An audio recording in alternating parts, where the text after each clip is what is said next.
नमस्कार, मी डॉक्टर मच्छिंद्र बांगर महाराष्ट्रातील आणि देशातील हवामान परिस्थिती संदर्भात ताजा अंदाज देणार आहे. आपण बघतोय की सध्या एक तीव्र कमी दाबाचं क्षेत्र हे झारखंडवर तयार झालेलं आहे. ते उत्तर प्रदेश, मध्य प्रदेशच्या बाजूने सरकण्याची शक्यता आहे. पण जेव्हा ते मध्य प्रदेशकडे सरकेल तेव्हा वाऱ्यांची दिशा ही महाराष्ट्रावरून येण्याची शक्यता आहे आणि पर्यायाने थोडं महाराष्ट्रात तुरळक किंवा विरळ पावसाची शक्यता वाढू शकते. महाराष्ट्र जरी मान्सूनने व्यापला असला तरी मान्सून ट्रफ ही आता बरीच पुढे सरकली आहे. आज 19 तारखेला पूर्व भारताकडून हलकासा मान्सून पुढे सरकला आहे आणि संपूर्ण बिहार त्यांनी कव्हर करून आता उत्तर प्रदेशमध्ये तो प्रवेश करणार आहे. आणि मी यापूर्वी सांगितलेले 22 तारखेला दिल्लीपर्यंत हा प्रवास करेल असा अंदाज आहे आपला. सध्या जे पावसाळी परिस्थिती बघतो आहोत ती मध्य प्रदेशच्या ही वरती म्हणजे उत्तर प्रदेशच्या काही भागामध्ये बघतो. म्हणजे या मॉडेलनुसार जरी कमी दाबाचं क्षेत्र हे झारखंडवरून आता उत्तर प्रदेशकडे सरकलेलं आहे असं दिसतंय आणि थोडं पूर्व विदर्भामध्ये मेघगर्जनेसह पावसाचं वातावरण तयार झालं आहे. गुजरातमधील पाऊसही आता राजस्थानमध्ये सरकला आहे. आता उद्या 20 तारखेला काय होऊ शकतं, जर कमी दाबाचं क्षेत्र मध्य प्रदेशकडे सरकलं तर महाराष्ट्राच्या काही भागात थोडा त्याचा परिणाम होईल. त्यामुळे उद्या देखील या मॉडेलने महाराष्ट्रात पावसाळी परिस्थितीचा अंदाज दिला आहे. विदर्भ, मराठवाडा, उत्तर, त्यानंतर मध्य महाराष्ट्र आणि कोकणमध्ये पाऊस राहील. थोडं मराठवाड्याचा पूर्व आणि दक्षिण भाग आणि पश्चिम महाराष्ट्रात पावसाळी प्रमाण कमी राहण्याची शक्यता आहे. 21 तारखेला पूर्व विदर्भ आणि कोकण असं पावसाळी वातावरणाची शक्यता आहे. विदर्भामध्ये 22 तारखेलाही पाऊस आहे आणि कोकणातही पाऊस आहे. मात्र इतरत्र पाऊस कमी झाला आहे. महाराष्ट्रातलं पावसाचं प्रमाण 23 तारखेला बऱ्यापैकी कमी आहे. परंतु सकारात्मक गोष्ट या ठिकाणी अशी आहे की बंगालच्या उपसागर आणि अरबी समुद्र दोन्हीकडे पावसास अनुकूल स्थिती आहे. शिवाय मान्सून ट्रफ उत्तर भारतामध्ये आहे. मात्र आपण बघतो की 24 तारखेला दक्षिण भारतातील पाऊस उघडतोय. 25 तारखेला स्थानिक वातावरणाची शक्यता आहे. 26 तारखेला वातावरणीय बदल बंगालच्या उपसागरात सुरू झालाय, अरबी समुद्रात सुरू झालाय.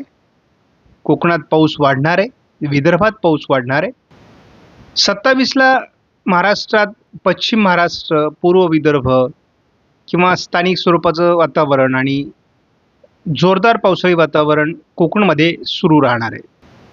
28ला थोडा हलका प्रभाव काही भागात महाराष्ट्रात राहील, त्यामध्ये कोकणाचा प्रभाव अधिक राहील.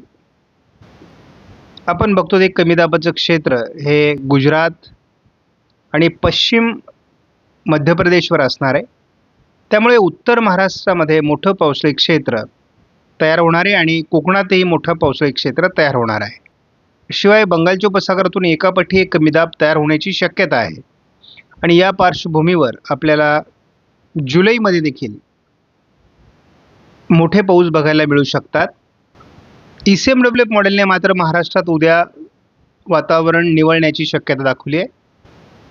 21 तारखेला ही वातावरण बऱ्यापैकी निवळलेलंच राहील. स्थानिक वातावरण काही भागात असणार आहे. पावसाचा खंड नाही आहे, महाराष्ट्रात ढगाळ वातावरण आहे, त्यामुळे स्थानिक पाऊस पडू शकतो काही ठिकाणी.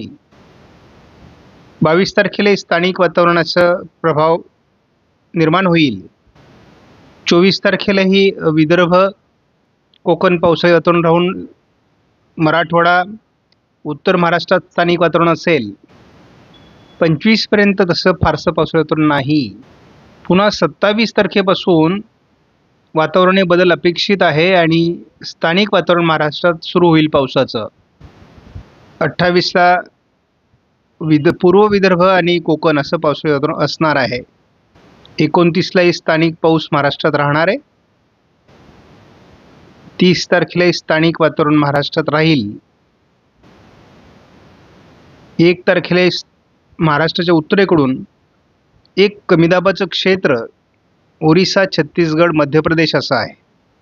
त्याचा महाराष्ट्रावर उत्तरेकडून प्रभाव आहे आणि त्यामुळे महाराष्ट्राच्या खास करून उत्तर महाराष्ट्र मराठवाड्याचा उत्तरेकडील भाग, संपूर्ण विदर्भ आणि कोकण असं मुसळधार पावसाचं वातावरण 2 तारखेला जुलैमध्ये असण्याची शक्यता आहे.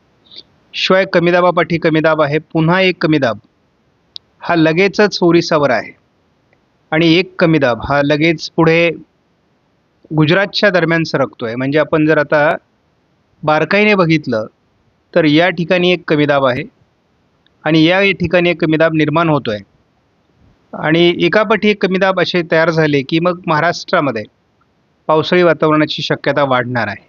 आपण या मॉडेलनुसार बघितलं तर मात्र आपल्याला मुंबईच्या आजूबाजूने पावसाळी परिस्थिती तयार झालेली दिसते.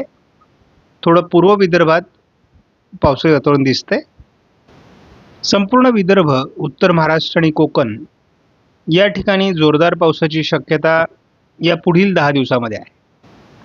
उद्या थोडं पश्चिम महाराष्ट्र म्हणजे सोलापूर, सांगली, कोल्हापूर, रायगड, रत्नागिरी, सिंधुदुर्गमध्ये पावसाची शक्यता आहे.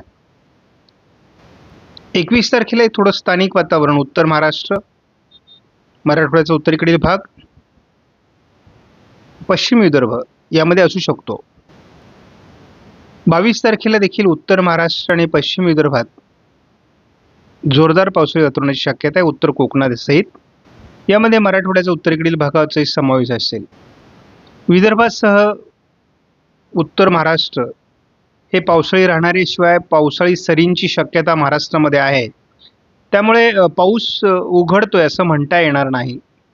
आपण बघतो 23 तारखेला देखील चंद्रपूर, गडचिरोली, नागपूर, भंडारा, गोंदियामध्ये मोठं पावसाळी क्षेत्र राहणार आहे.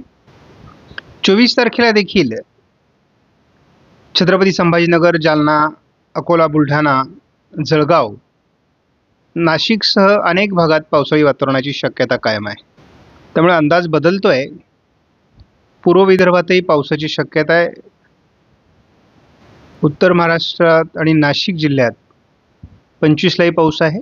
26लाही चंद्रपूर, गडचिरोली, नागपूर, भंडारा, गोंदिया, वर्धा जिल्ह्यात पावसाची शक्यता आहे.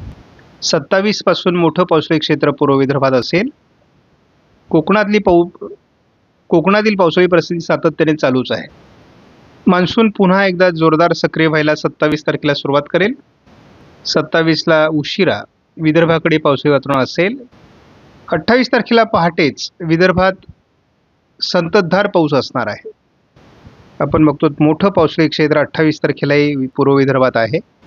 यामध्ये वर्धा, नागपूर, भंडारा, गोंदिया, चंद्रपूर, गडचिरोली, यवतमाळचाही काही पूर्वेकडील भाग असेल. फार आनंदाची गोष्ट आहे. घट जी पावसाची नोंदली जाणार होती महाराष्ट्रामध्ये ती उघडी बऱ्यापैकी कमी होण्याची शक्यता आहे आणि मान्सून सरी लगातार महाराष्ट्रामध्ये बरसणार आहेत. 28 तारखेला आपण ते वातावरण बघतो. अहिल्यानगर, बीड, लातूर, सोलापूर, नांदेड, परभणी, छत्रपती संभाजीनगर, जालना, नाशिक, पुणे, सातारा आणि कोकण या भागात हे वातावरण राहणारच आहे. शिवाय मोठं वातावरण नागपूर, भंडारा, गोंदिया, चंद्रपूर, गडचिरोलीमध्ये राहणार आहे. 29 पासून मान्सून सरींचा जोर महाराष्ट्रामध्ये बहुतांश जिल्ह्यात वाढणार आहे. 30 तारखेलाही महाराष्ट्रात हलक्या मान्सून सरी किंवा मध्यम स्वरूपाच्या मान्सून सरी होत राहणार आहेत.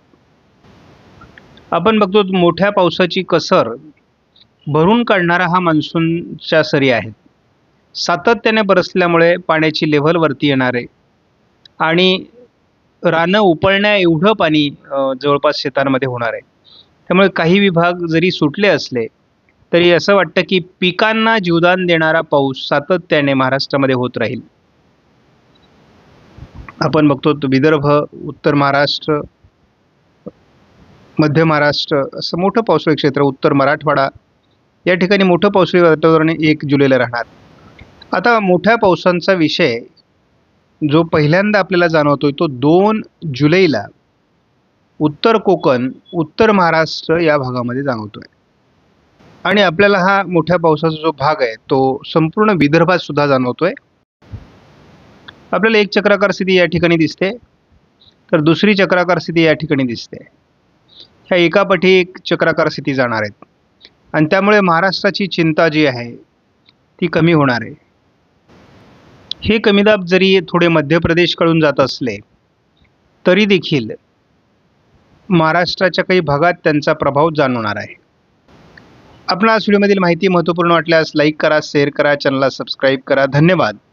जय हिंद, जय महाराष्ट्र, जय बळीराजा.